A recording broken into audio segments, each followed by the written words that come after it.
Digital লেনদেন আরও সহজ, নিরাপদ ও সার্বজনীন করতে আজ থেকে বাধ্যতামূলক করা হয়েছে বাংলা কিউআর। এখন থেকে একটি মাত্র কিউআর কোড স্ক্যান করেই ব্যাংক এবং যে কোনো মোবাইল ফাইন্যান্সিয়াল সার্ভিস থেকে মূল্য পরিশোধ করা যাবে। তবে ক্ষুদ্র ব্যবসায়ীদের বড় একটা অংশ এখনও এই ব্যবস্থার বাইরে। আসা যাওয়ার পথে প্রতিদিন অসংখ্য মানুষের জুতা মেরামত করে দেন শেফালী দাস। কিন্তু অবাক করা বিষয়, লেনদেনে তিনি ব্যবহার করছেন বাংলা কিউআর।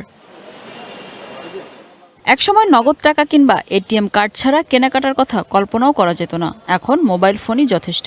ডিজিটাল লেনদেনকে আরও সহজ করতে ছোট বড় সব ব্যবসায় বাধ্যতামূলক করা হয়েছে বাংলা কিউআর। মানে এর মধ্যে আসে নাই কাস্টমার কেউ লেনদেন করার জন্য তো পেমেন্ট দেওয়ার জন্য বলতে হবে যে আমরা বাংলা কিউআর দিতে চাই, তাইলে তো নিব।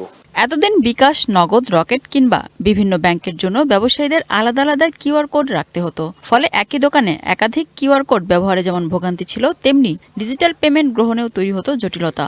সর্বনিম্ন হয়েছে 10 টাকা একটা জিনিস, চা হইলেও 10 টাকা বেশি, তো 10 টাকাই আর কি দিতে চায়। বাংলা কিউআর কোড হয়ে ভালো হয়েছে, খুচরা লেনদেনে সুবিধা হচ্ছে, কিন্তু এমনি কোনো ঝামেলা নাই। খালি 1009 টাকা খুচরা কাটে, এটাই ঝামেলা। পাড়ার মুদি দোকান, চায়ের দোকান, ফার্মেসি, রেস্টুরেন্ট থেকে শুরু করে ক্ষুদ্র ও প্রান্তিক ব্যবসায়ীরাও বাংলা কিউআর এর আওতায় আসবে। যদিও অনেক ছোট ব্যবসায়ী এখনো বাংলা কিউআর সম্পর্কে পর্যাপ্ত ধারণা নেই। আমাদের তো এখনো দেয় নাই, কেউ না দিলে বা আমাদের যদি কোম্পানি বলে তাহলে সেন রাখবো, জানি না তো এটা সম্বন্ধে তো ভালো। বাংলা কিউআর কোড সম্বন্ধে এভাবে জানি, কিন্তু এটা ছাড়া যে এই লাইসেন্স নবায়ন হবে না সেটা আমরা জানি না, এবং প্লাস আমাদেরকে কেউ এখনো বলেনি।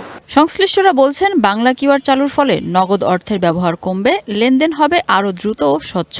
তবে এ বিষয়ে আরও ব্যাপক প্রচারণা না চালালে অজ্ঞতায় ডিজিটাল লেনদেনের নিরাপত্তার ঝুঁকি বাড়বে। Mina Firdaus, one news, Dhaka.